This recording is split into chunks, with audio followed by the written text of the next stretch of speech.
Hello, नमस्कार दोस्तों। पहचान एकेडमी में आप सभी का हार्दिक स्वागत है। और दोस्तों, जैसे कि हमने कई सारी वीडियोस आपको टाइम लैप्स को लेकर आया हूं। कई सारी वीडियोस मैंने बना दी हैं इससे पहले, जो कि आपका टाइम लैप्स करती हैं। यानी एग्जामिनेशन में सबसे बड़ा जो फंडा होता है वो होता है टाइम मैनेजमेंट का। और टाइम मैनेजमेंट जब होता है जब हमसे सवाल कुछ अच्छे लेवल पर आते हों और हमें सवाल करने का तरीका अलग आता हो। हमारा सवाल करने का जो पैटर्न है वो एक यूनिक होना चाहिए और जिस पैटर्न से हम हमारा टाइम बचाएं वैसा प्रोसेस होना चाहिए। तो इसीलिए मैंने कुछ वीडियोज जिसमें हमें टाइम लगेगा, मैथ के अंदर टाइम लगता है ज्यादातर, कैलकुलेशन वगैरह जो सवाल होते हैं या इसके अलावा जो मेथडोलॉजी पर सवाल आधारित होते हैं तो उन सवालों में ज्यादा टाइम लगता है। इसीलिए मैं ये कुछ बेसिक वीडियोज आपको अवेलेबल मैंने करवा दी हैं। और दोस्तों, ये बहुत बड़ी खुशखबरी है आप सभी के लिए, या जो भी स्टूडेंट वगैरह हैं जो कि मुझे फॉलो करते हैं या फिर जो मैथ पढ़ना चाहते हैं, जीरो से लेकर के एक स्टैंडर्ड लेवल तक की मैथ की स्टडी करना चाहते हैं। कंपिटिटिव एग्जाम में आप एक फर्स्ट यूनिट से लेकर के लास्ट यूनिट तक जाना चाहते हैं और बहुत कम टाइम में और एक बेहतरीन पैटर्न के माध्यम से अगर आप ऐसा पढ़ना चाहते हैं तो दोस्तों, आप हमारा जो टारगेट बैच स्टार्ट में करने वाला हूं, रेलवे टारगेट। तो रेलवे टारगेट के नाम से एक बैच आएगा जिसमें आपको एनटीपीसी एंड ग्रुप डी और साथ साथ में एसएससी वगैरह के लिए, पटवारी के लिए भी काफी इनफ रहेगा वो बैच, जिसमें पहली जो यूनिट है वहां से स्टार्ट किया जाएगा और लास्ट यूनिट तक पढ़ाया जाएगा और उसका दोहरान भी साथ साथ में करवाया जाएगा। यानी सब कुछ एक सिस्टमेटिक तरीके से किया जाएगा। आपको सिर्फ और सिर्फ वीडियो देखनी है, क्लास अटेंड करनी है और आप क्लास अटेंड करेंगे, उसी में आपका पूरा कोर्स कंप्लीट हो जाएगा। ये मेरा दावा है पूरी तरीके से कि मैं आपको एक बिल्कुल इजी गोइंग लेवल पर ले जाऊंगा और वहां से बिल्कुल इजी तरीके से हम उस मतलब नस्ते नाबूद कर देंगे एग्जाम को। जब आप एग्जाम में बैठेंगे तो आपको खुद को फील हो जाएगा कि यार सर ने क्या चेंजेस लाए हैं। ठीक है दोस्तों, तो यहां अभी हमारी कुछ वीडियोज मैंने घनमूल, वर्गमूल पर, घन पर, इस तरह की कैलकुलेशन पर आधारित, गुणा करने की 100 ट्रिक्स है, त्रिभुज गिनने वाली जो वीडियोज हैं, इस तरह की कई सारी वीडियोज मैंने आप सभी को अपलोड करवा कर दे दी हैं। तो इन सभी वीडियोज को आप देख लीजिएगा एक बार, क्योंकि मैथ पढ़ने से पहले इन चीजों को हमारे रेपिटेशन में होना बहुत जरूरी होता है। मैं मैथ जैसे ही स्टार्ट करूंगा तो आपसे बीच बीच में इस चीज का सवाल भी करूंगा और लाइव सेशन भी हमारे स्टार्ट होने जा रहे हैं। अभी इसी क्रम में क्या है कि घनमूल वाली वीडियो रह गई थी, क्योंकि घनमूल कई बार ऐसे सवाल आ जाते हैं। रेलवे की जो एग्जामिनेशन होती है तो रेलवे की एग्जाम में कई बार डायरेक्टली वो घनमूल ही पूछ लेता है। तो उसमें क्या है, फिर हम टाइम लगाते हैं, यार घनमूल कैसे ज्ञात करें, एक लंबा प्रोसेस के पीछे भगते हैं, एक ट्रेडिशनल मेथड को अपनाते हैं। लेकिन आपको करना क्या है, आपको सिर्फ और सिर्फ मेरा मेथड फॉलो करना है। अगर आप फॉलो करेंगे तो वास्तव में आप अपना टाइम बचा पाएंगे और अच्छी तरह से टाइम को बचाएंगे और टाइम बचाने के साथ साथ में आप अपने सवालों को बेहतरीन ढंग से कर पाएंगे और आपके अंदर एक अलग ही प्रकार का कॉन्फिडेंस लेवल भी जागृत हो जाएगा। ठीक है दोस्तों, तो स्टार्ट करते हैं आज की जो वीडियो है घनमूल के बारे में, कैसे हम क्यूब रूट निकालते हैं, कैसे इनको डायरेक्टली ज्ञात किया जा सकता है मात्र 2 सेकंड के अंदर। ठीक है, चलते हैं वीडियो पर। आपको बोर्ड पे फोकस करना है, मैं कोई सा भी सवाल करवा सकता हूं और इसके अलावा कई सारे एग्जांपल्स हैं जो कि हैं, लेकिन सिर्फ और सिर्फ हमें पैटर्न देखना है। पैटर्न एक बार अगर आप सीख जाओगे, घनमूल ज्ञात करने का, वर्ग ज्ञात करने का, वर्गमूल ज्ञात करने का, घन ज्ञात करने का, या फिर मल्टीप्लिकेशन करने का, या फिर आप जो भी ट्राइंगल को काउंटिंग करने का, इस तरह के अगर एक दो बार आप मेथड सीख लोगे ना तो उसमें ज्यादा टाइम नहीं लगेगा। ठीक है दोस्तों, स्टार्ट करते हैं। जैसे कि यहां पर एक नंबर दिया गया है, आपको करना क्या है, इसमें ये जो बोर्ड पर लिखा हुआ है इस सब को छोड़ करके आपको ये चीजें याद करनी है कि 1 से लेकर के कम से कम 10 तक तो हमें याद होना ही चाहिए। अगर आप कंपटीशन की तैयारी कर रहे हैं या सरकारी नौकरी का कहीं ना कहीं आपने ख्वाब देखा है तो आपको ख्वाब के साथ साथ में ये नंबर्स भी याद करने ही पड़ेंगे। यानी कहने का मतलब मेरा यह है कि आपको वर्ग एंड वर्गमूल और वर्ग एंड घन ये तो याद करने ही पड़ेंगे। कम से कम 10 तक के तो याद होने चाहिए। अगर आप 20 तक के भी याद करते हैं तो वो आपकी एक बहुत बड़ी बेस्ट अप्रोच मानी जाएगी। ठीक है दोस्तों, तो 10 तक तो याद होने चाहिए। 1 का 1 होता है, 2 का 8 होता है, 3 का 27, 4 का 64, 5 का 125, 6 का 216, ऐसे याद रखना है आपको। 7 का 343, 8 का 512, 9 का 9 का 729 है, 10 का 1000 है, 1100 का 11 का 1331 है, 12 का 1728 है। ऐसे आपको याद रखना है, मुंह जुबानी याद होना चाहिए। ठीक है दोस्तों, स्टार्ट करते हैं अभी हमारे प्रोसेस के बारे में कि घनमूल कैसे 2 सेकंड में आप ज्ञात करोगे। ठीक है, यहां आपको 3 संख्याएं मार्क्स करनी है। कितनी संख्याएं मार्क करनी है? 3 नंबर मार्क करने हैं। 3 अंकों को मार्क किया हमने इतनी बड़ी संख्या में, इसका हमें घनमूल निकालना था। अब हमें क्या देखना है कि लास्ट में कितना अंक है भैया? लास्ट में यहां 2 है। अब 1 से लेकर के 10 तक के नंबर में जब हमने इनका घनमूल लिखा है तो ऐसी कौन सी संख्या है जिसके लास्ट में 2 आ रहा है? इधर देखिए, 8 का जो जब हम घन करते हैं, 8 का जब क्यूब निकालते हैं तो 2 आता है लास्ट में। इसका मतलब यहां पर भी 2 है, यहां पर भी 2 है, तो हमें क्या लिखना है? 8 लिखना है, क्योंकि 8 का क्यूब कितना होता है? 512 होता है, उसमें 2 आता है लास्ट में। और संख्याओं से हमें कोई लेना देना नहीं है। अब आगे जो शेष संख्या है उन पर फोकस कीजिए। यहां लिखा है 21। अब 21 आपको देखना है कि किन 2 संख्याओं के बीच में है। इन 1 से 10 तक के क्यूब में से किन 2 संख्याओं के बीच में 21 आता है। अब एक बात देखिए कि यहां 8 है और यहां 27 है, तो कहीं ना कहीं मुझे मेरे लाडलो ये बात बताओ कि 8 और 27 के बीच में कहीं ना कहीं 21 आएगा या नहीं आएगा। तो ऐसे आपको 2 नंबर काउंट करने हैं, 2 नंबर देखने हैं, उन दोनों के बीच में अगर कोई संख्या यहां की संख्या आ रही है तो उसे ही लिखना है। उसमें से अब देखिए 2 के क्यूब में और 3 के क्यूब के बीच में 21 आता है, तो 2 यानी आपको छोटी संख्या लेनी है। तो छोटी संख्या यहां पर क्या है? 2 है, तो ये मैंने 2 ले लिया। ये हो गया हमारा क्या? आंसर। तो ऐसे ही करना है। नहीं समझ में आया कोई बात नहीं, नेक्स्ट एग्जांपल पर चलते हैं।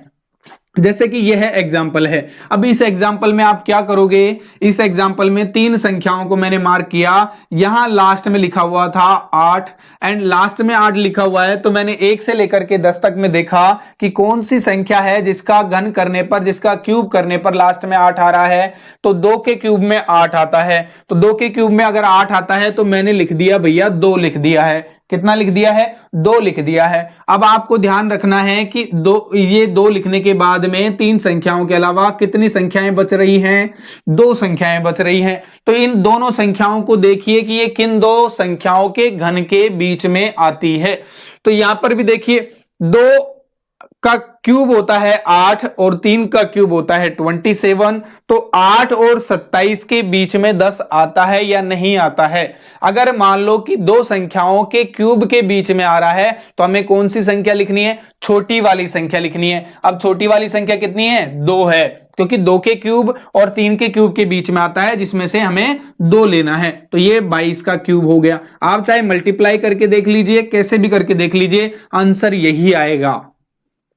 ठीक है दोस्तों, तो ये बिल्कुल इजी पैटर्न है। आप एक लेंदी मेथड का यूज करेंगे उसके बजाय, तो उसके अपेक्षा तो हमें बहुत कम टाइम लगेगा। यहां देखिए आपने 3 संख्याओं को मार्क किया है। कितनी संख्याओं को?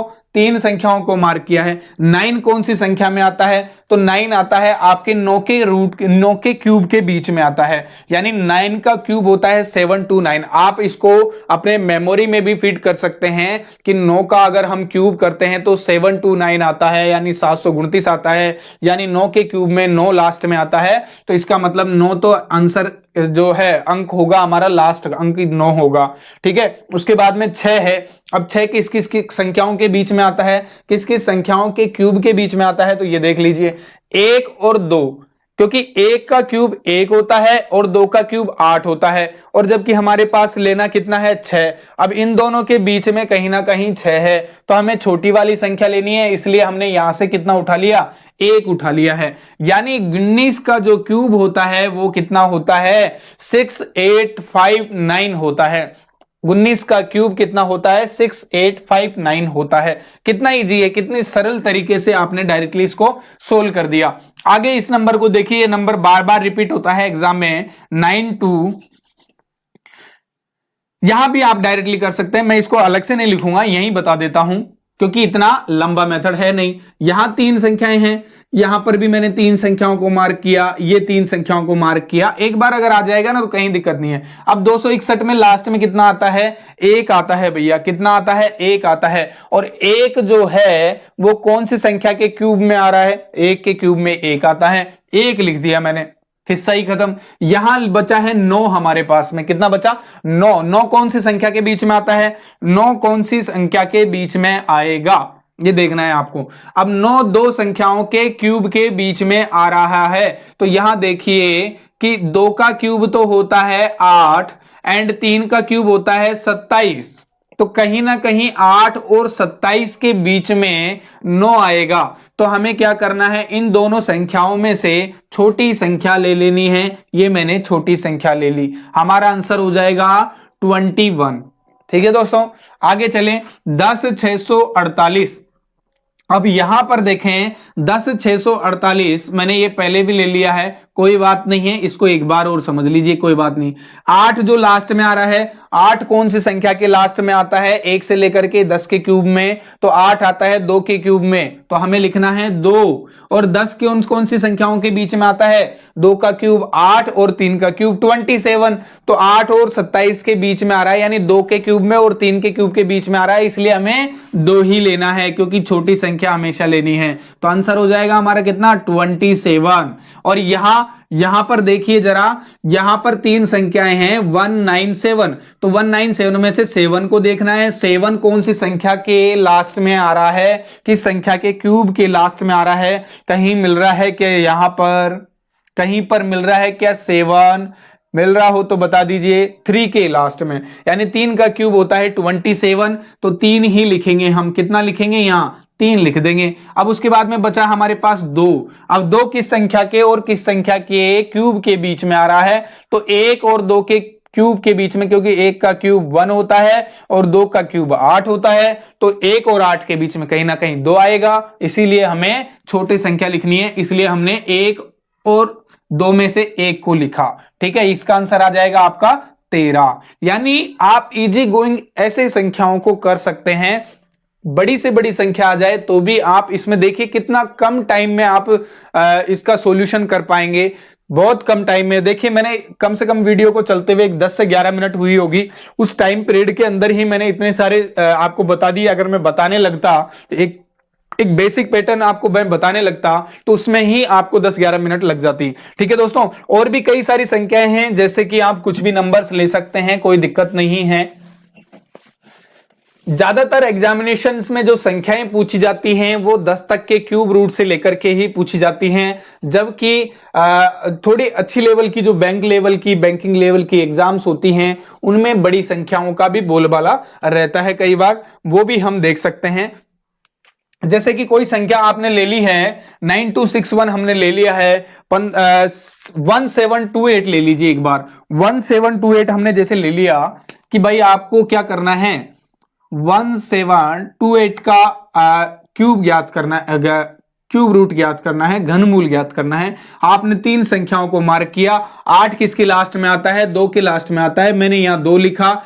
एक किन 2 संख्याओं के क्यूब के बीच में, 1 और 2 के बीच में है, तो एक छोटी वाली संख्या लिख देंगे। तो 12 का क्यूब कितना होता है, 1728 होता है। 12 का क्यूब कितना होता है, 1728 होता है। अब मान लो कि मैंने एक नंबर और ले लिया 3375, इसका क्यूब निकालना है। अब इसमें 3 संख्याएं मार्क की मैंने, 3 संख्याएं मार्क की, तो 5 किन संख्या के लास्ट में आ रहा है, 5 आ रहा है आपके 5 के क्यूब में, तो मैंने लिखा यहां पर कितना, 5 लिख दिया। अब ये 3 को देखना है भैया, 3 को देखना है, तो 3 किन किन संख्याओं के क्यूब के बीच में आता है, 1 का क्यूब तो 1 होता है, 2 का क्यूब 8 होता है। भैया यहीं रुक जाओ, कहीं ना कहीं गड़बड़ है, इन दोनों के बीच में कहीं ना कहीं 3 आएगा, इसलिए इन दोनों संख्याओं में से हमें छोटी संख्या लेनी है। तो यहां से क्या ले लेंगे, 1 ले लेंगे। इसका मतलब हमारा जवाब हो जाएगा कि ये जो संख्या है ये 15 का घनमूल है, सॉरी 15 का घन है। क्या है ये, 15 का क्यूब है, और 15 का 3375 का क्यूब रूट कितना है, 15 है। कि कोई सा भी नंबर ले सकते हैं आप, 19683 नंबर ले लीजिए। 19683 नंबर का अगर आपको क्यूब निकालना है, 3 संख्याएं ले लीजिए। यहां पर देखिए लास्ट में 3 अंक आ रहा है, 3 कौन सी संख्या के लास्ट में आता है, कौन सी संख्या के क्यूब के बीच में, क्यूब में आता है, तो 7 के क्यूब में 3 आता है, तो मैंने यहां 7 लिख दिया। 19 की बात करें, 19 कौन सी दो संख्याओं के बीच में आ रहा है? तो 2 का क्यूब होता है 8 और 3 का क्यूब होता है 27। तो 8 और 27 के बीच में आता है 19। तो हमें छोटी वाली संख्या ले लेनी है, यानी 27 का जो घन है वो क्यूब है वो हो जाएगा 19,683 हो जाएगा। इसके अलावा कोई सा भी नंबर ले सकते हैं, 17,576 ले सकते हैं। आप बड़ी से बड़ी संख्या को एग्जाम्पल कैसे भी लेकर के उसको देख सकते हैं। यहां देखिए 17,576 को मैंने 3 नंबर लिया। 6 कौन सी संख्या के लास्ट में आता है? 216, यानी 6 लिखा। 17 कौन कौन सी संख्याओं के बीच में आ रहा है? 8 और 27 में से, तो मैंने यहां 2 लिख दिया। आगे ना 26 का क्या है? ये 26 का क्यूब है कितना? 17,576। ठीक है, 15,625 भी आप ले सकते हैं, ऐसी कोई बात नहीं है, मैंने शुरू में बताया था। लेकिन यहां पर भी देख लीजिए 15,625 में 625 में 5 लास्ट में आता है। ये 5 का है क्योंकि 5 का क्यूब 125 होता है, इसलिए हमने 5 में लास्ट की संख्या को देखते हुए 5 लिख दिया है। अब 15 की बात करें तो 15 कौन कौन दो संख्याओं के बीच में आ रहा है? 8 और 27 के बीच में 15 कहीं ना कहीं आएगा, इसलिए हमें छोटी संख्या लेनी है, इसलिए 2 ले लिया। तो यानी 25 का जो क्यूब होता है वो होता है 15,625। ठीक है दोस्तों, तो इतने सारे एग्जांपल्स मेरे हिसाब से काफी हैं, और कई सारे एग्जांपल्स मैं करवा सकता था, लेकिन टाइम खराब करने से हमें मतलब नहीं है, हमें सिर्फ और सिर्फ मेथड समझ में आ जाना चाहिए। ठीक है दोस्तों, मिलते हैं नेक्स्ट वीडियो में और कई सारी यूनिट्स के साथ में। बिल्कुल हम हमारा जो सफलता बैच है, टारगेट बैच है, उसे स्टार्ट करने जा रहे हैं, और इस टारगेट बैच में यकीन मानिए आपको कहीं भी घपलाबाजी वगैरह या फिर कहीं पर भी दो गले वाली बात नहीं दिखाई देगी। यानी वास्तव में आपको एक जीरो लेवल से, जिसे बोलते हैं कि यार एक छोटा बच्चा भी जिसे पढ़ सकता है, क्योंकि कई सारे हमारे भाई ऐसे लोग भी हैं जिन्होंने अभी तक अपनी एग्जाम की जो प्रिपरेशन है उसे स्टार्ट प्रॉपरली तरीके से नहीं किया है, तो उसमें भी वो काफी हेल्पफुल होगी। इसके अलावा जो हमारा मेथड रहेगा वो काफी यूनिक रहने वाला है दोस्तों, काफी यूनिक रहने वाला है। जैसे कि मैं आपको बता दूं, एग्जाम्पल के तौर पर हमारा जो बैच रहेगा उसमें हम कैसे पढ़ाने वाले हैं, आपको कैसे पैटर्न में कराने वाला हूं। तो उसमें क्या है कि आपको सिर्फ और सिर्फ ऑप्शन देखने हैं। सारी यूनिट्स के अंदर जो कंप्लीट यूनिट्स हैं, जितनी भी कंप्लीट यूनिट्स होंगी, उन सभी कंप्लीट यूनिट्स के अंदर आपको ज्यादातर जो सवाल करवाए जाएंगे वो ज्यादातर सवाल ऑप्शनल मतलब अकॉर्डिंग टू ऑप्शन करवाए जाएंगे, आपके ऑप्शन पर डिपेंड करेंगे, ऑप्शंस के अकॉर्डिंग, यानी A B C and D के अकॉर्डिंग होंगे, क्योंकि कहीं ना कहीं इनमें से एक सवाल सही होता है मैथ के अंदर, तो हम ऐसे ही सवाल लेकर आएंगे। मतलब जितने कंप्लीट मैथ में आपके जितने भी सवाल बन जाएं, तो आपको अगर एक बार ऑप्शन दे दिया जाए तो आप डायरेक्टली उसे सोल्व कर सकते हैं। आपको कोई भी फॉर्मूला वगैरह ज्यादा याद करने की जरूरत नहीं है, और जहां फॉर्मूलाज की याद करने की जरूरत है वो भी मैं आपको पॉइंट आउट कर दूंगा, बता दूंगा। ठीक है दोस्तों, मिलते हैं नेक्स्ट वीडियो में, जब तक के लिए हमारा नमस्कार आपसे।